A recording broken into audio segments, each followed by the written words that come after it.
उपदेशकको पुस्तक अध्याय 1। सबै कुरा व्यर्थ हुन्। दाउदका छोरा यरुशलेमका राजा उपदेशकका वचन। उपदेशक भन्दछन्, व्यर्थ नै व्यर्थ, पूर्ण रूपमा व्यर्थ, सबै व्यर्थ हुन्। मानिसले आफ्ना सारा कामबाट के लाभ पाउँछ, जसमा त्यसले सूर्यमुनि कठिन परिश्रम गर्दछ। पुस्ताहरू आउँछन्, पुस्ताहरू जान्छन्, तर पृथ्वी चाहिँ सदा सर्वदै रहिरहन्छ। सूर्य उदाउँछ र अस्ताउँछ, त्यो आफू उदाएको ठाउँमा चाँडो जान्छ। बतास दक्षिणतिर बहन्छ अनि उत्तरतिर फर्कन्छ। त्यो सधैँ आफ्नै चक्करमा फर्केर घुमिरहन्छ। सबै खोलाहरू समुद्रमा नै बगेर जान्छन्, तापनि समुद्र कहिल्यै भरिँदैन। जुन स्थानबाट खोलाहरू आउँछन्, ती फेरि त्यही नै फर्केर जान्छन्। सबै कुराहरू विरक्त छन्, यतिसम्म कि कसैले पनि त्यसको वर्णन गर्न सक्दैन। देखेर आँखा कहिल्यै सन्तुष्ट हुँदैन, न त सुनेर कान तृप्त हुन्छ। जे भएको छ त्यो फेरि हुनेछ, र जे गरिएको छ त्यो फेरि गरिनेछ। सूर्यमुनि कुनै कुरा नयाँ छैन। के कुनै कुरो छ जसको बारेमा कसैले भन्न सक्छ, हेर त यो त नयाँ कुरा हो। त्यो त पहिलेदेखि नै यहाँ थियो, हाम्रो पालो भन्दा उहिले नै। प्राचीन कालका मानिसहरूको केही सम्झना रहँदैन, अनि ती जुन अझ आउनेवालाहरू छन्, उनीहरू भन्दा पछि आउनेहरूले उनीहरूको सम्झना गर्ने छैनन्। उपदेशकको अनुभव। म उपदेशकले यरुशलेममा इजरायलका राजा भएर शासन गरे। आकाशमुनि जे गरिन्छन् ती सबै ज्ञानद्वारा अध्ययन र अनुसन्धान गर्न मैले आफ्नो मनमा निश्चय गरे। कति ठूलो अभिभार परमेश्वरले मानिसहरूमाथि राखिदिनु भएको छ। सूर्यमुनि गरिएका सबै काम मैले देखेको छु, ती सबै व्यर्थ हुन्, बतासलाई खेदेको जस्तो मात्र। जे बाङ्गो छ त्यसलाई सोझ्याउन सकिँदैन, जे छँदै छैन त्यसको गन्ती हुँदैन। मैले आफ्नो मनमा विचार गरे, हेर त म भन्दा अघि यरुशलेममा राज्य गर्ने कुनै व्यक्ति भन्दा मैले बुद्धिमा बढी अनुभव गरेको छु। ज्ञान र बुद्धिको मैले धेरै अनुभव गरे। तब बुद्धि बुझ्न र पागलपन र मूर्खता जान्नमा मैले मेरो मन लगाए। तर यो पनि बतासलाई खेदेको जस्तो मात्र रहेछ भन्ने मैले थाहा पाएँ, किनकि धेरै बुद्धिले धेरै दुःख ल्याउँछ, धेरै ज्ञानले धेरै पीर। उपदेशक अध्याय 2। सुख विलास व्यर्थ हुन्। मैले आफ्नो मनमा विचार गरे, आऊ अब असल कुरो चाहिँ के हो भनी पत्ता लाउन म सुख विलाससित तिम्रो जाँच गर्नेछु। तर त्यो पनि व्यर्थ रहेछ भनी प्रमाणित भयो। मैले भने, हाँसो मूर्खता हो, अनि सुख विलासले के फाइदा गर्छ। दाग मद पिएर तथा मूर्खतालाई अँगालेर मैले आफैलाई प्रफुल्ल तुल्याउन कोसिस गरे। मेरो मनले अझै मलाई बुद्धिद्वारा डोर्याउँदै थियो। आकाशमुनि यस छोटो जीवनमा मानिसका निम्ति असल काम के हो सो जान्न भनी मैले इच्छा गरे। मैले ठूला योजनाहरू थाले। मैले मेरो निम्ति घरहरू बनाए। मैले दागको खेत स्थापना गरे। मैले बगैँचाहरू र उद्यानहरू बनाए र तिनमा सबै प्रकारका फलफुलका रुखहरू रोपे। लह बढ्दै गरेका वृक्षहरूका उद्यानहरूलाई सिँचाइ गर्न मैले पानीका ठूला जलाशयहरू बनाए। मैले कमारा कमारीहरू किने र मेरो घरमा जन्मेका अरू कमारा कमारी पनि थिए। म अघि यरुशलेममा हुने अरू कुनैको पनि मेरो भन्दा धेरै गाई बस्तुका बथान र भेडा बाख्राका बगाल थिएनन्। मैले मेरो निम्ति सुन र चाँदी तथा राजाहरू र देशबाट धन सम्पत्ति थुपारे। मैले गायक र गायिकाहरू र एउटा स्त्री गृह पनि मानिसका हृदयको मनोरञ्जनको निम्ति प्राप्त गरे। यरुशलेममा मेरो अघिका सबैभन्दा म धेरै महान भए। यी सबैमा मेरो बुद्धि मसँगै रह्यो। मेरा आँखाले अभिलाषा गरेको केही प्राप्त गर्न मैले आफैलाई इन्कार गरिन। कुनै सुख विलास मेरो हृदयलाई मैले इन्कार गरिन। मेरो सारा कामहरूमा मेरो हृदय आनन्दित भयो, र यो चाहिँ मेरा सबै परिश्रमको फल थियो।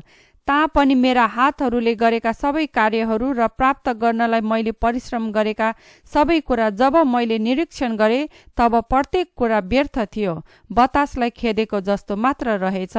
सूर्यमुनि केही उपलब्धि भएन। बुद्धि र मूर्खता व्यर्थका हुन्।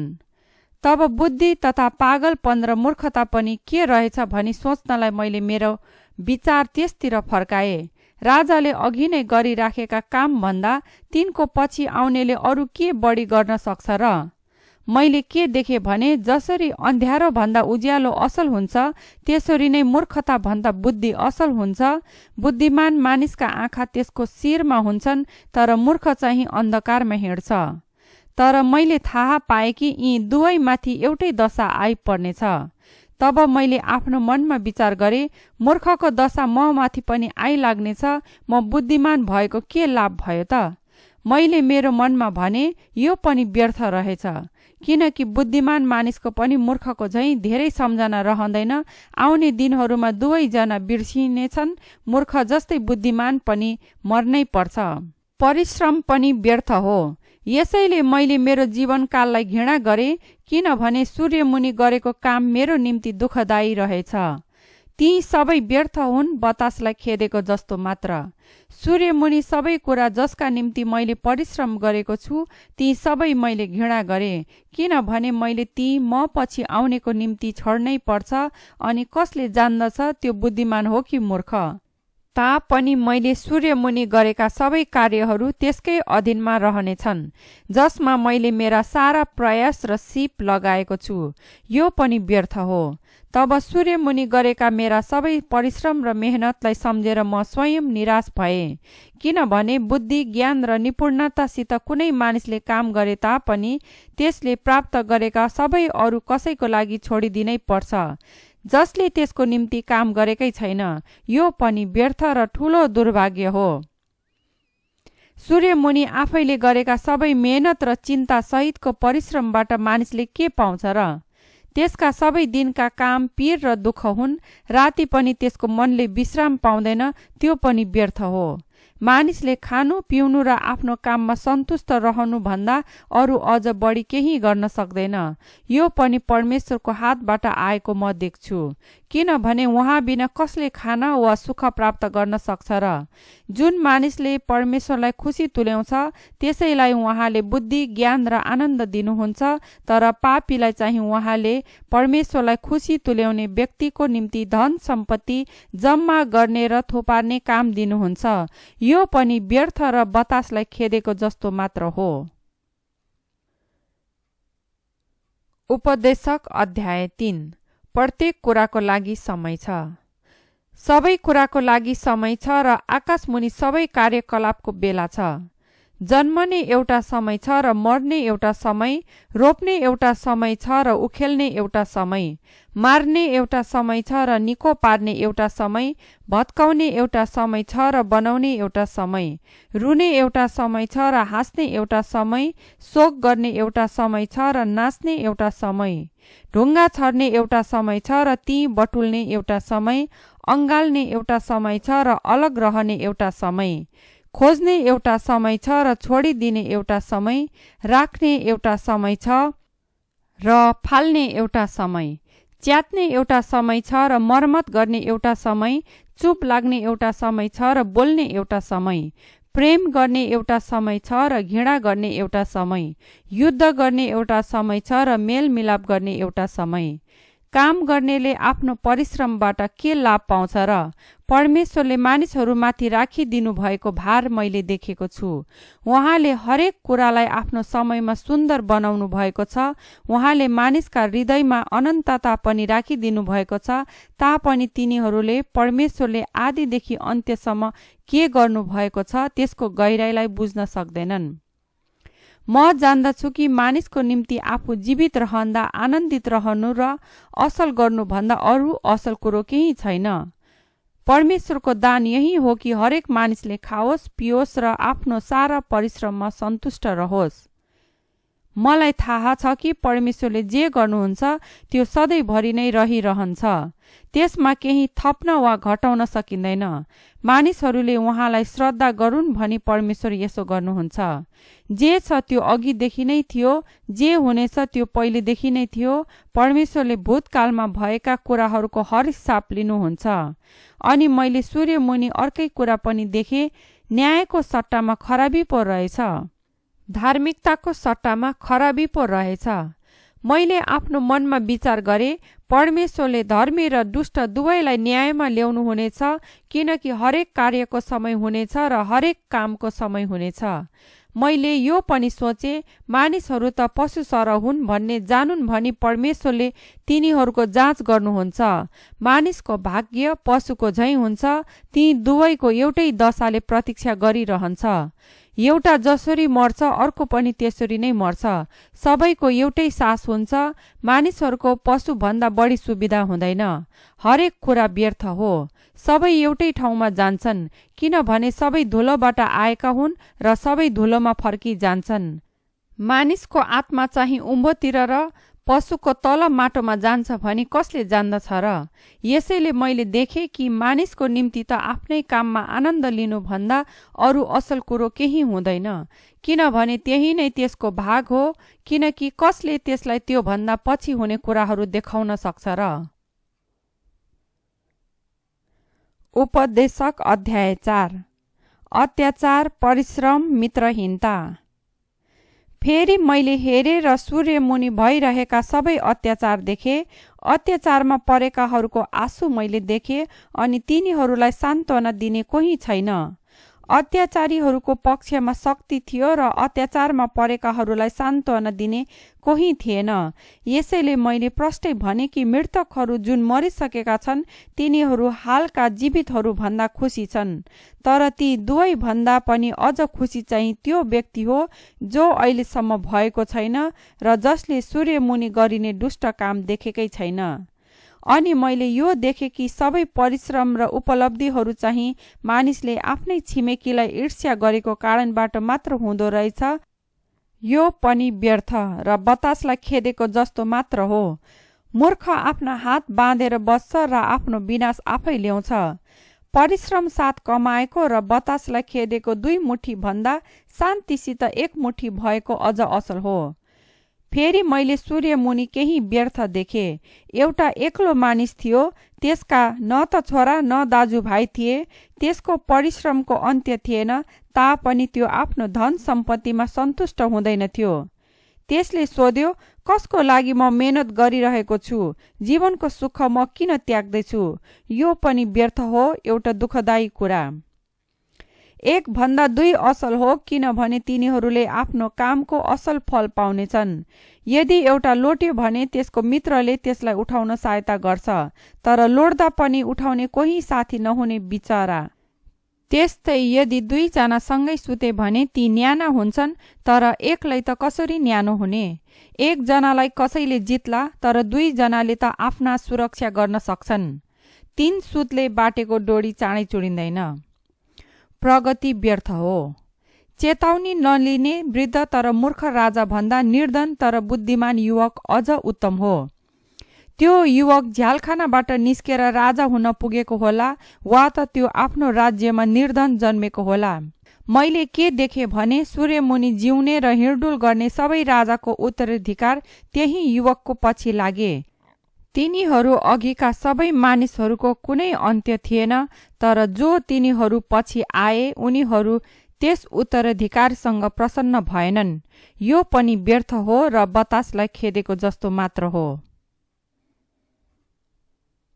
उपदेशक अध्याय 5। परमेश्वरको भयमा बस्नु। परमेश्वरको भवनमा जाँदा होसियारी साथ जाऊ। मूर्खहरूको बलिदान चढाउनु भन्दा परमेश्वरको वचन सुन्नलाई जाऊ, किनकि भूल गर्दैछन् भन्ने तिनीहरू जान्दैनन्। बोल्नमा हतार नगर, परमेश्वरको अघि केही कुरा बोल्न तिम्रो मनमा आतुरी नगर। परमेश्वर स्वर्गमा हुनुहुन्छ र तिमी संसारमा छौ, यसै कारण तिम्रो वचन थोरै होस्। जसरी धेरै चिन्ताले सपना हुन्छ, त्यसरी नै धेरै शब्दहरूमा मूर्खका बोली हुन्छन्। जब तिमी परमेश्वरसित भाकल गर्दछौ, त्यो पूरा गर्नमा विलम्ब नगर। मूर्खसँग उहाँ प्रसन्न हुनुहुन्न, तिम्रो भाकल पूरा गर।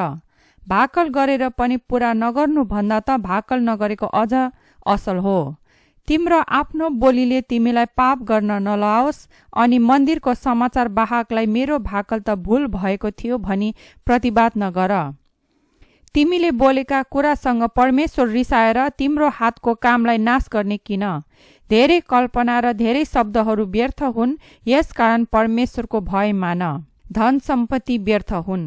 यदि तिमीले एउटा जिल्लामा गरिबहरूको अत्याचार भएको र तिनीहरूका न्याय र हक इन्कार भएको देख्यौ भने अचम्म नमान, किनभने हरेक अधिकारीमाथि अझ ठूलो अधिकार खटाइएको हुन्छ र ती भन्दा अझै ठूला अधिकारीहरूले तिनीहरूमाथि हेरविचार गर्दछन्।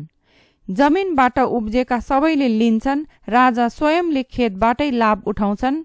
जसले रुपैयाँ पैसाको माया गर्छ त्यसलाई रुपैयाँ पैसाले कहिल्यै पुग्दैन। जसले धन सम्पत्तिको माया गर्छ त्यो आफ्ना आम्दानीसँग कहिल्यै सन्तुष्ट हुँदैन, यो पनि व्यर्थ हो।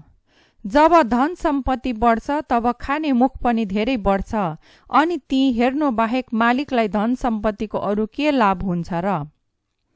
परिश्रम गर्नेको निन्द्रा मिठो हुन्छ, चाहे त्यसले थोरै खाओस् अथवा धेरै, तर धनीको प्रचुर धनले गर्दा त्यसलाई निन्द्रै लाग्दैन। मैले सूर्यमुनि एउटा दुःखदायी खराबी देखेको छु, मालिकले आफ्नै नोक्सानीको निम्ति धन सम्पत्ति थुपारेको, अथवा कुनै दुर्भाग्यले त्यसले आफ्नो धन सम्पत्ति गुमाएको थियो र जब त्यसको छोरा भयो उसको निम्ति केही रहेन। मानिस आमाको गर्भबाट नाङ्गै आउँछ र जसरी आउँछ त्यसरी नै त्यो फर्किजान्छ। त्यसले आफ्नो परिश्रमबाट आफ्नो हातमा लान सक्ने केही लैजाँदैन। यो पनि एउटा दुःखदायी खराबी हो। मानिस जसरी आउँछ त्यसरी नै फर्किजान्छ, त्यसलाई के लाभ हुन्छ र? किनभने त्यसको परिश्रम हावामै खेर जान्छ। त्यसले आफ्नो सारा जीवनकाल ठूलो नैराश्य, कष्ट, रिसराग र अन्धकारमा बिताउँछ। तब मैले यो थाहा गरे कि परमेश्वरले दिनुभएको यस जीवनको छोटो अवधिमा सूर्यमुनि खानु, पिउनु र आफ्नो घोर परिश्रममा सन्तुष्टि खोज्नु नै मानिसको निम्ति असल र ठिक रहेछ, किनभने यो नै त्यसको भाग हो। यस बाहेक जब परमेश्वरले कुनै मानिसलाई धन सम्पत्ति र जग्गा जमिन र ती उपभोग गर्ने मौका दिनुहुन्छ र त्यसलाई आफ्नो भाग ग्रहण गर्न र आफ्नो काममा खुसी रहन दिनुहुन्छ, यो परमेश्वरको वरदान हो। त्यसले आफ्नो जीवनका दिनहरूको थोरै स्मरण गर्नेछ, किनभने परमेश्वरले त्यसलाई आफ्नो हृदयको आनन्दमा व्यस्त राख्नुहुनेछ। उपदेशक अध्याय 6। सूर्यमुनि मैले यस्तो एउटा अर्को खराबी देखेको छु जसले मानिसलाई साह्रै थिचेर लादेको छ। परमेश्वरले कुनै मानिसलाई धन सम्पत्ति, जग्गा जमिन र मान दिनुहुन्छ जसले गर्दा त्यसलाई मन लागेको कुनै कुराको अभाव हुँदैन। तर परमेश्वरले त्यसलाई ती उपभोग गर्न नदिएर एउटा अर्कै मानिसलाई उपभोग गर्न दिनुहुन्छ। यो व्यर्थ र दुःखदायी खराबी हो। कुनै मानिस आफ्ना 100 जना छोराहरू भएर धेरै वर्षसम्म बाँच्यो, तर त्यो धेरै दिनसम्म बाँचेर पनि आफ्नो उन्नतिको उपभोग गर्न पाएन र उचित मृत संस्कार पनि पाएन भने म भन्दछु कि त्यो भन्दा त तुहेको बालकको दशा अझ असल हुन्छ। यो तुहेको नानी व्यर्थमा जन्मन्छ र अन्धकारमा लोप हुन्छ र अन्धकारले नै त्यसको नाम ढाक्दछ। यसले कहिले घाम देखेको हुँदैन अथवा केही कुरा जानेको पनि हुँदैन, तापनि त्यस मानिसको भन्दा यसको विश्राम असल हुन्छ। यदि त्यो मानिस 2000 वर्ष बाँचेर पनि आफ्नो उन्नतिको सुख भोग गर्न असफल हुन्छ भने त्यसलाई के विश्राम हुन्छ र? आखिरमा सबै एउटै ठाउँमा जाँदैन र? मानिसको सारा परिश्रम पेट भर्नलाई मात्र हो, तापनि त्यसको भोग कहिल्यै मर्दैन। बुद्धिमान मानिसको मूर्खमाथि के फाइदा छ र? अरूहरूका सामु आफूले कस्तो व्यवहार गर्नुपर्छ भन्ने जानेर गरिब मानिसलाई के लाभ हुन्छ र?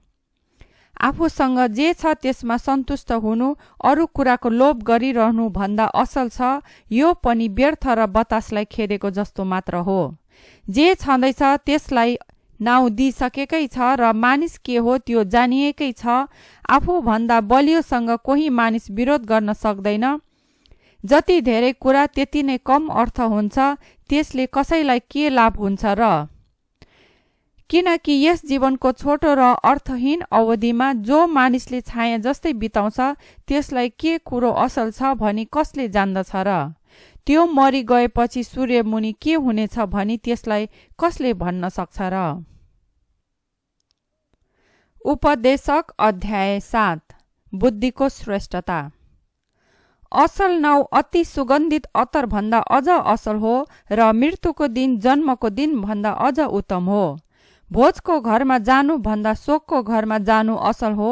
जीवित मानिसले यो कुरा हृदयमा जानिराख्नुपर्छ कि मृत्यु सबै मानिसको अन्तिम दशा हो।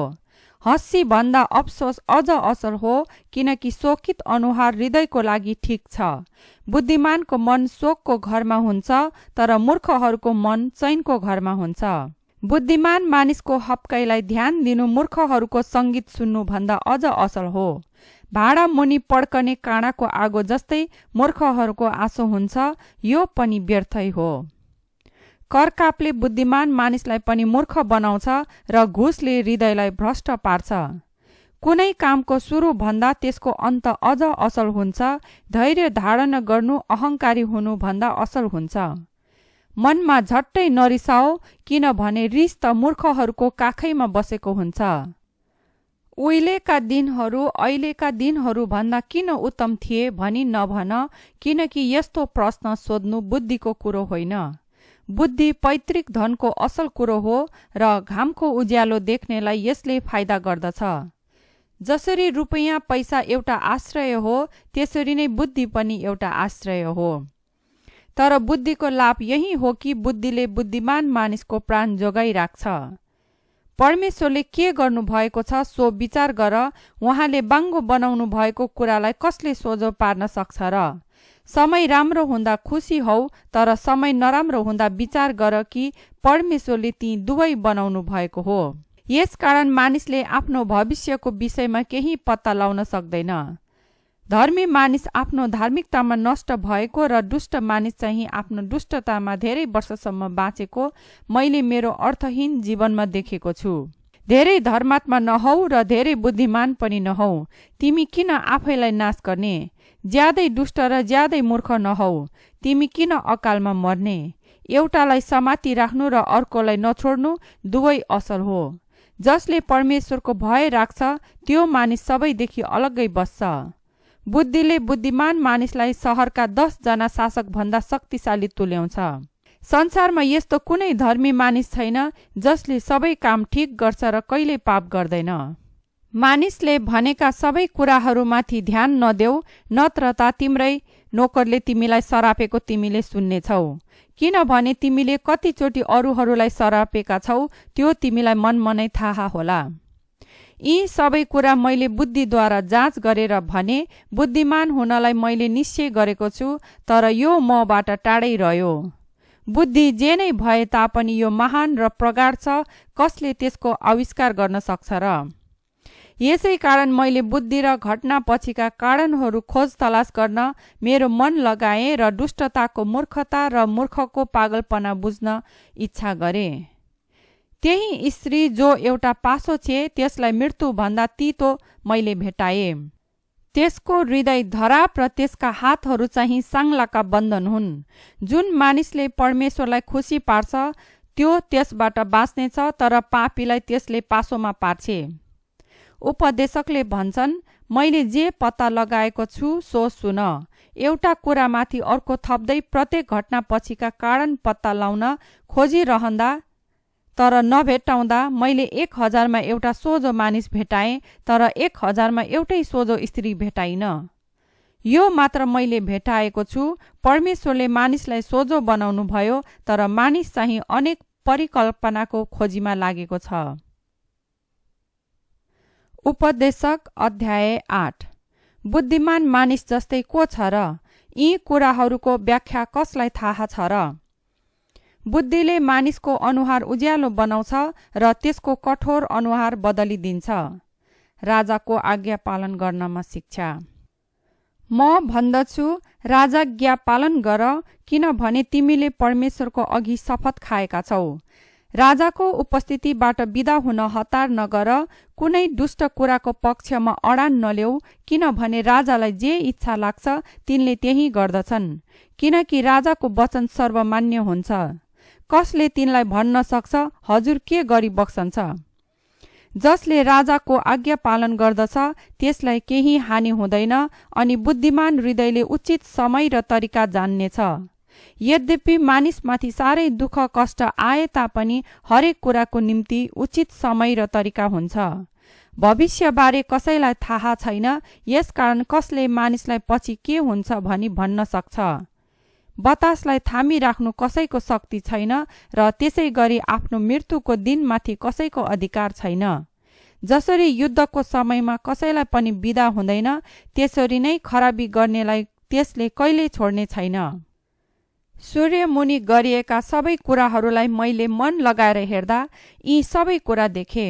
अरूमाथि प्रभुत्व गरेर आफैलाई हानि हुने एउटा समय छ। तब मैले दुष्ट गाडिएको पनि देखे। तिनीहरू पवित्र स्थानमा आउने जाने गर्थे र यसको निम्ति शहरमा सम्मान लिने गर्थे। यो पनि व्यर्थ हो। कुनै अपराधको दण्ड तुरुन्तै भएन भने मानिसहरूका हृदयले दुष्ट काम गर्नलाई योजनाहरू बनाउँछन्।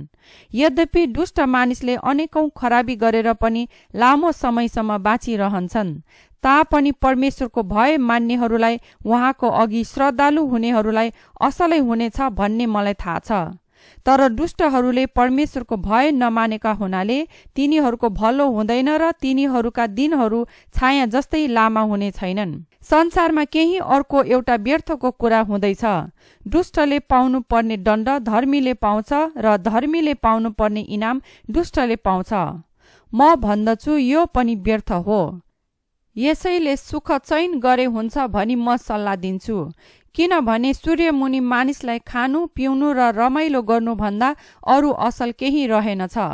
तब सूर्यमुनि परमेश्वरले दिनुभएको जीवनको अवधिभर त्यसको आफ्नो काममा आनन्दले साथ दिनेछ। संसारमा मानिसले आँखा चिम्म नगरी रात दिन नसुती गरेको परिश्रम हेर्न र बुद्धि के हो भनी जान्न तब मैले आफ्नो मन लगाएँ। तब परमेश्वरले गर्नुभएका सबै कुराहरू मैले देखेँ। सूर्यमुनि के हुँदैछ सो कसैले पनि बुझ्न सक्दैन। मानिसले यसलाई खोज्ने सारा प्रयत्न गरे तापनि यी कुराको अर्थ पहिल्याउन सक्दैन।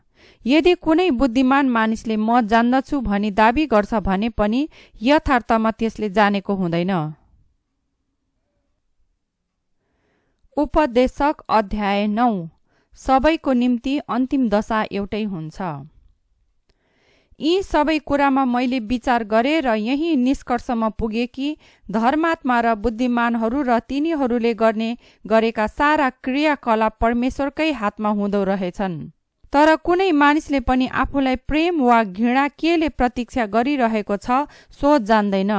किनभने धर्मात्मा र दुष्ट, असल र खराब, शुद्ध र अशुद्ध, बलि चढाउनेहरू र बलि नचढाउनेहरू सबै सामान्य अन्त्यका साझेदार हुन्छन्।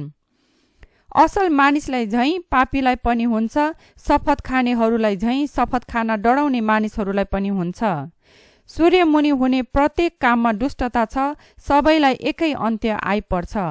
मानिसहरूका हृदय दुष्टताले भरिएका हुन्छन् र तिनीहरूका जीवनकालभरि नै तिनीहरूका हृदय पागलपनले भरिन्छन्। अनि त्यसपछि तिनीहरू मरेकाहरूसँग मिल्न जान्छन्। बाँचिरहनेहरूका साथमा हुनेसँग आशा हुन्छ। जिउँदो कुकुरको स्थिति मरेको सिंहको भन्दा असल हो। किनभने हामीहरू मर्नेछौँ भनी जीवितहरूले जान्दछन्, तर मरेकाहरूले त केही पनि जान्दैनन्। तिनीहरूका निम्ति केही प्रतिफल हुँदैन, तिनीहरूको सम्झना पनि लोप हुन्छ। तिनीहरूका प्रेम, घृणा, ईर्ष्या सबै लोप भएका हुन्छन्। सूर्यमुनि गरिएको कुनै काममा तिनीहरूको फेरि कहिल्यै भाग हुँदैन। आफ्नो बाटो लाग, आफ्नो खानेकुरा आनन्दसँग खाऊ, खुसी मनले आफ्नो दाग मद पिऊ। किनभने तिमीले गरेको काममा अहिले परमेश्वरको निगाह रहेको छ। सधैँ सेतो वस्त्र पहिर्यौ र कपालमा तेल लगाऊ। परमेश्वरले सूर्यमुनि दिनुभएको यस व्यर्थ जीवनकालमा आफूले प्रेम गरेकी पत्नीसँग जीवनको सुख भोग गर। किनभने यस जीवनमा र सूर्यमुनि तिमीले गरेको परिश्रममा तिम्रो भाग त्यही नै हुन्छ। तिम्रो हातमा जे काम छ त्यो आफ्नो पूरा शक्तिले गर। किनभने चिहानमा जहाँ तिमी जान्छौ त्यहाँ न त केही गर्ने, न योजना गर्ने, न ज्ञान, न बुद्धि नै हुन्छ। सूर्यमुनि एउटा अर्को कुरा मैले देखेको छु।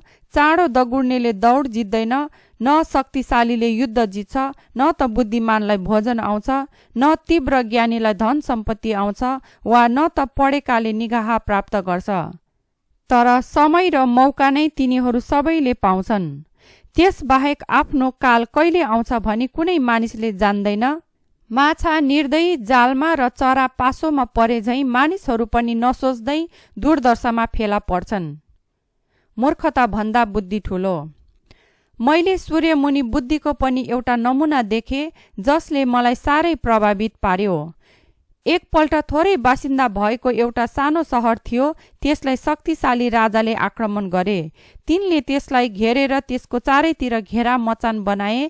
त्यस सहरमा एउटा गरिब तर बुद्धिमान मानिस थियो र त्यसले आफ्नो बुद्धिले त्यो सहर बचायो। तर त्यस गरिब मानिसलाई कसैले सम्झेन। तब मैले भने, बलभन्दा बुद्धि श्रेष्ठ हो। तर त्यस गरिब मानिसको बुद्धिको अवहेलना भयो र त्यसको वचनको केही वास्ता छैन। कराएर भन्ने मूर्खहरूको शासकको वचन भन्दा बुद्धिमानको नम्र वचनको वास्ता गर्नु असल हो। युद्धका हात हतियार भन्दा बुद्धि असल हो। तर एउटा पापीले धेरै असल कामलाई सर्वनाश गर्छ। उपदेशक अध्याय 10। जसरी मरेका झिङ्गाहरूले सुगन्धित अत्तरलाई दुर्गन्धित तुल्याइदिन्छन्, त्यसरी नै थोरै मूर्खताले बुद्धि र सम्मानलाई बेकामको बनाइदिन्छ। बुद्धिमान मानिसको मन सोझो बाटोमा, तर निर्बुद्धि मानिसको मन बाङ्गो बाटोमा लागेको हुन्छ। बाटोमा हिँड्दा पनि मूर्खले विचारै गर्दैन र सबैलाई त्यसले आफ्नो मूर्खता जनाउँछ। हाकिमको रिस तिम्रो विरुद्धमा उठे तापनि तिमीले आफ्नो काम नछोड। चुपचाप बस्नाले ठूला ठूला भूल शान्त हुन्छन्। सूर्यमुनि मैले एउटा खराबी देखेको छु, यस्तो किसिमको खराबी जो हाकिमबाट हुन्छ। मूर्खहरू धेरै उच्च पदमा राखिन्छन्, तर धनीहरू निम्न स्थानमा बस्छन्। मैले दासहरूलाई घोडामा सवारी भएका र राजकुमार दास झै पैदलै हिँडेको देखेको छु।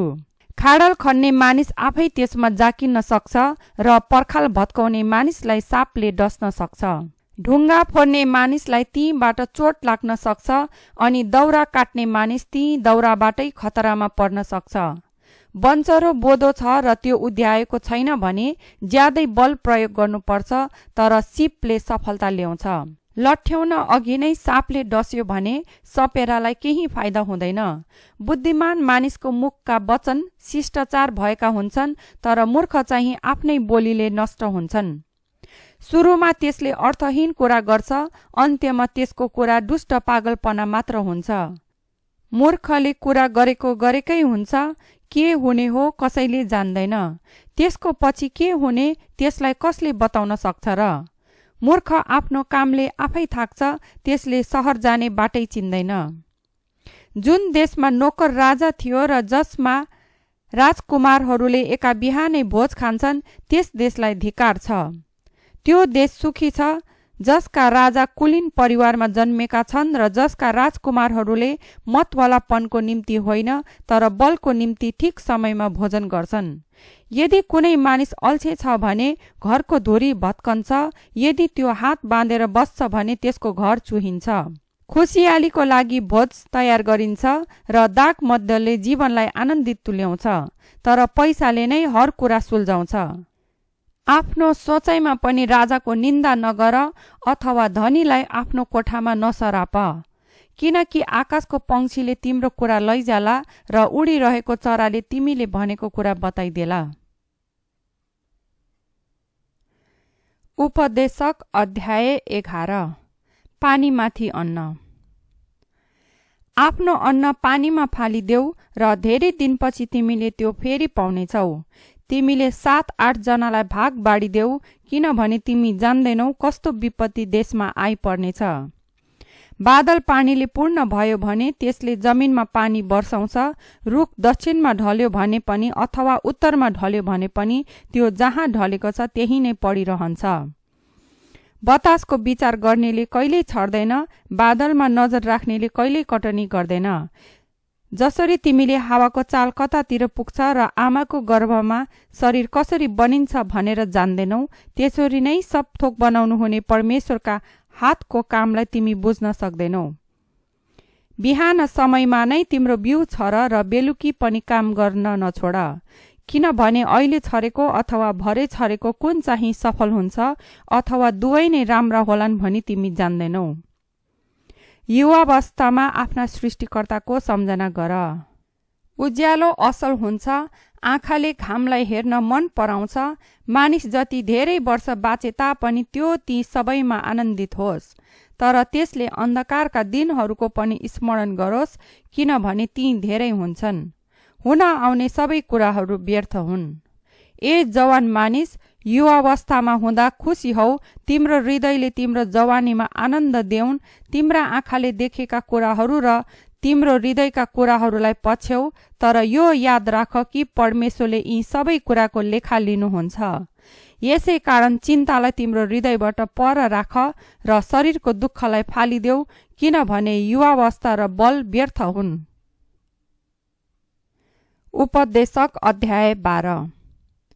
दुःखको समय र वृद्धावस्था आउन अघि नै जब तिमीले भन्नेछौ, यस समयमा मेरो मन लाग्दैन, ती समयभन्दा अघि नै आफ्नो युवावस्थामा आफ्ना सृष्टिकर्ताको सम्झना गर। सूर्य र दिनको उज्यालोलाई अँध्यारोले ढाक्न अघि नै, चन्द्रमा र ताराहरू धमिला हुन र बादलहरू वर्षापछि फर्कन अघि नै, जब घरको हेरचाह गर्नेहरू काम्दछन् र बलिया मानिसहरू झुक्छन्, जब जातो पिद्ने स्त्रीहरू कम भएकाले आफ्नो काम बन्द गर्छन् र झ्यालबाट हेर्नेहरूका आँखा धमिला हुन्छन्, जब गल्लीतिर जाने ढोकाहरू बन्द हुन्छन् र जातोको आवाज कम हुँदै जान्छ, जब चराको चिरबिरे आवाजमा मानिसहरू उड्छन् तर तिनीहरूका सबै गीत मधुरा हुन्छन्, जब मानिसहरू अल्गो ठाउँदेखि र गल्लीका खतरादेखि डरले भरिएका हुन्छन्, जब हाडे बदामको बोट सेतै फुलेर फक्रन्छ र फटेङ्ग्रो पेटले घस्रँदै हिँड्छ र मनको कामना उत्तेजित रहँदैन, यी सबै हुनुभन्दा अघि नै उहाँको सम्झना गर। तब मानिस आफ्नो अनन्तको घरमा जानेछ र मलामीहरू गल्लीमा यताउता लाग्नेछन्। चाँदीको तार चुडिन अघि र सुनको कचौरा फुटाइन अघि, माटोको गाग्री पँधेरोमा टुक्रा टुक्रा पारिन अघि र कुवामा पाङ्ग्रो भचाइन अघि, जमिनबाट आएको धुलो जमिनमै फर्कन अघि तथा आत्मा दिनुहुने परमेश्वर कहाँ आत्मा जान अघि उहाँको नै सम्झना गर। व्यर्थ व्यर्थ सबै व्यर्थ, उपदेशकले भन्दछन्। सबै कुराको निष्कर्ष। उपदेशक बुद्धिमान मात्र थिएनन्, तर तिनले मानिसहरूलाई ज्ञानका कुरा पनि सिकाए। तिनले आफ्नो मनमा विचार गरे अनि धेरै उखानहरू यथोचित क्रममा राखे। उपदेशकले ठिक ठिक शब्दहरू खोजेर निकाले अनि जे तिनले लेखे ती सोझा र सत्य थिए। बुद्धिमानका वचनहरू गोठालाको लाठो झैं छन् र तिनीहरूले सङ्कलन गरेका भनाइहरू दरिलो प्रकारले ठोकेका किल्लाहरू झैं छन्, जो एउटै गोठालाबाट दिइएका हुन्। ए मेरा छोरा, तिनमा थपेका केही कुराबाट होसियार बस। धेरै पुस्तकहरू बनाउने कामको अन्त्य हुँदैन अनि धेरै अध्ययनले शरीरलाई थकाउँछ। अब सबै कुरा सुनिएका छन्। कुराको निष्कर्ष यही हो, परमेश्वरको भय राख र उहाँका आज्ञाहरू पालन गर, किनभने मानिसले गर्नुपर्ने सारा कर्तव्य यही नै हो। किनकि हामीले गरेको हरेक काम असल होस् वा खराब होस्, प्रत्येक गुप्त कुरा समेत सबैको न्याय परमेश्वरले गर्नुहुनेछ।